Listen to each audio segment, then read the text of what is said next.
Gjendja është e rënduar, rreshtet po vazhdojnë me një intensitet lartë dhe nivelet e lumet, rrjedhat lumeve janë duke u rritur. Që them të drejtën, jemi në monitorim të vazhdueshëm të tyre, ekipet e zjarfikësve, të policisë, të drejtorisë së shërbimeve publike janë në terren dhe po e monitorojnë situatën hap pas hapi, po kemi intervenime të shumta në izolimin apo minimizimin e dëmeve në këtë drejtim.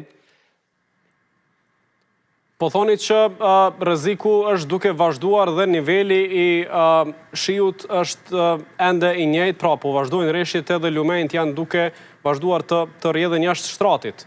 A ka familje që janë në rrezik? Niveli i lumeve është në rritje në çdo minutë, edhe objektet e rëndësisë së veçantë siç janë urat, jem duke i monitoruar, po ka dhe momente që po marrin vendime që t'i mbyllin, për shembull një prej ura veç tani është duke u mbyll sepse janë paraqitur elemente të destabilizimit të saj. Kështu që ekipet janë në terren, nuk ka familje në mënyrë të organizuar që është bërë evakuimi i tyre, mirë po ka evakuime që janë bërë nga vetë familjarët dhe kanë gjetur strehim tek familjarët e tyre. A është e menaxhueshme kjo situatë, Lezaj? T'ju them të drejtën, deri në këtë moment jemi duke menaxhuar situatën, jemi duke intervenuar sepse kemi edhe kompaninë e cila është e kontraktuar për intervenime për mirëmbajtje dimnore, pra kapacitetet teknike kemi të mjaftueshme, mirë po treshat janë shumë intensive dhe t'ju them të drejtën është bukur sfiduese. Dhe çka mund ndodh nëse vazhdon një situatë e tillë edhe gjatë natës deri në mëngjes?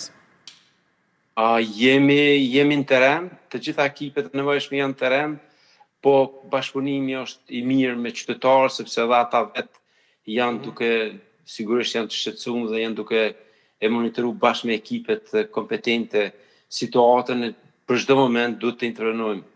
Cilat zona janë kështu më në alarm për shkak të këtyre vërshimeve në këtë? Po edhe gjatë ditës djeshme, edhe sot zonat periferike duke filluar për gjatë rrjedhjes së lumit Klina, do thotë që nga Ujmiri e deri në Klinë, do të gjitha fshatrat, Shtaric, Dush, Pograq, të gjitha kanë qenë pothuajse me kushte të vështira dhe të vërshume. Në mesditë ka pas një situatë pak më të stabilizuar sepse janë dalë rreshtet, mirë po prapë në orët e mbrëmjes janë shtu risku për dhe po ngritën nivelet. Pastaj edhe rrjedha e Drinit Bardh duke filluar nga Stupa, Krusheve Madhe, Zajm Deq dhe Teguri Zi që komplet janë të gjitha këto aktivitete biznesore janë të vërshuara të përmbytura me ujë. Fshatrat të tjera, Potersh, Dugujev, Grabanic e kështu me radhë.